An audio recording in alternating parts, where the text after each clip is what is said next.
What is this Bharat? Another way to look at this country is it is a living, organic entity. If a tooth aches, the whole body suffers. And then he said that if we work seriously, it will take half the time of colonization to erase them out of our mind. Anthropology, which was created by the colonizers, has done great harm to the humanity. We see the comprehensive rise of India. We are more confident today, and certainly we are more secure today than ever before. This rise to be smooth, to ensure that it doesn't get disrupted, because as we know, the type of world that we live in, not everybody will be happy with this rise. Now it falls upon the strategic community to bear the crucial responsibility of being alert, insightful, and innovative in comprehending the entire comprehensive strategic landscape, discern the emerging challenges, and alert those who are supposed to respond in time. In the internal, the usual chronic theatres of violence, be it Jammu and Kashmir, Northeast, Maoist, affected areas. These were the areas which had become so chronic that there was a prevailing understanding, a belief that these problems are not easy to resolve, too complex, and the genius of the strategic community and the security forces and the security manager of the country was how to manage these in the best possible manner. You know, there are broadly two outlooks on our nation. Whether this country is geography, it's a geographic expression, a landmass holding a conglomerate of diverse people, different languages, different cuisines, different cultures, diverse geographies, put together, conducting their collective affairs within the constitutional framework. A political expression or articulation of a geographic expression. Bharat ek bhugol hai. This idea is what has been very assiduously cultivated since the colonial days, and it persists even today. And that is why the question looks weird to many. What is that? You were asking. So one way to look at the nation is a political India is a political expression of or political articulation of a geography embracing or holding a wide, large conglomerate of diverse people and region. Today, the national view of the country is it is one living entity. Diversity is variation. It's like leaves of a tree. A tree has a million leaves. No two leaves are exactly alike, and yet they are integrally connected. Their diversities are like apparent differences of part of the body. And so that is why when something happens in one part, other part gets affected.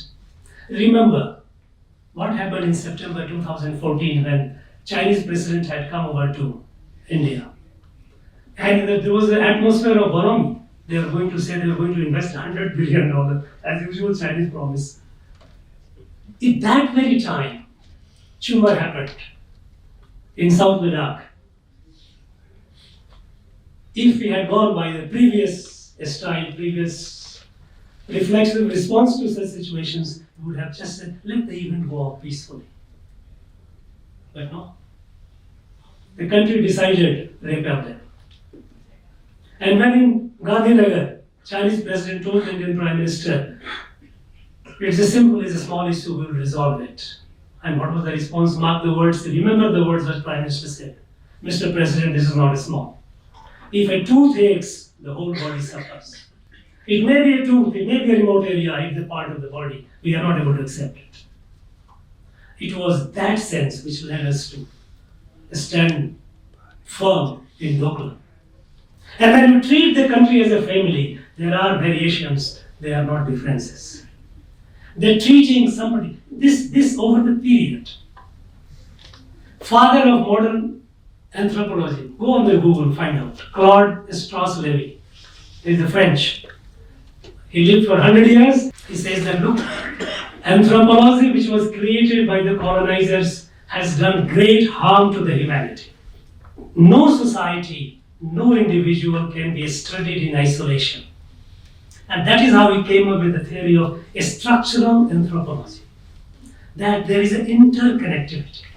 Unless you go through the interconnectivity in the society, you do not have the proper understanding of a community.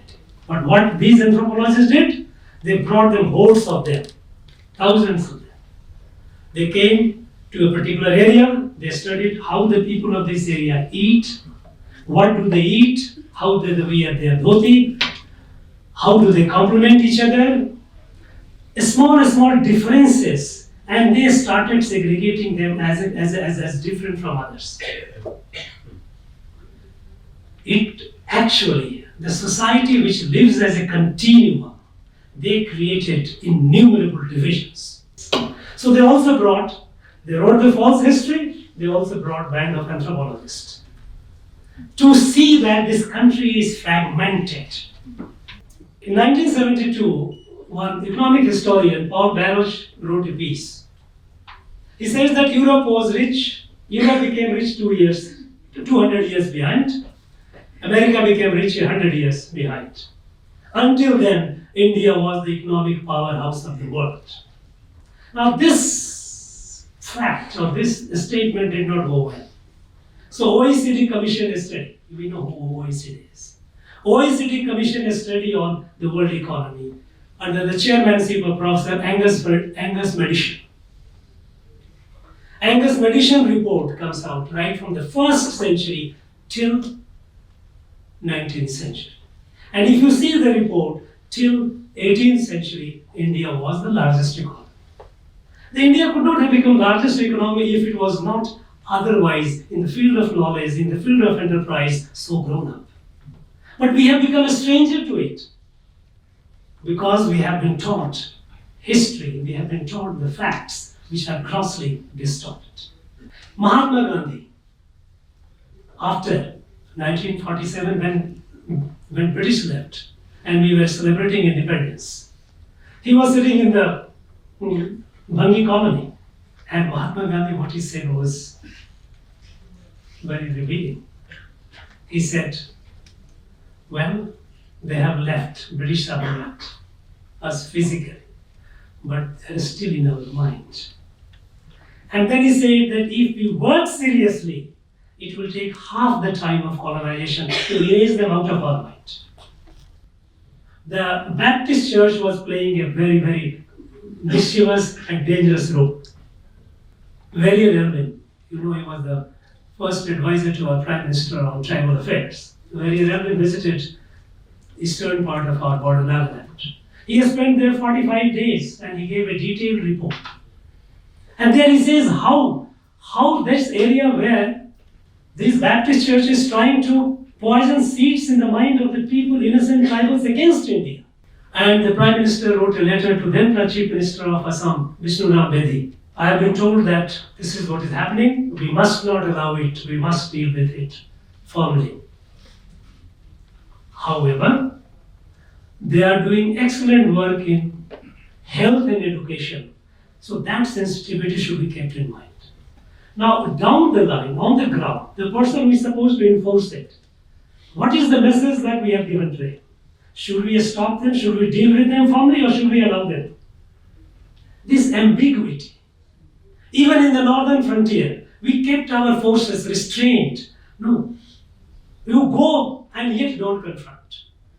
Until recently, that was the case. The format that was defined for how to patrol our northern frontier, our generals, they know it. When this China study group was created.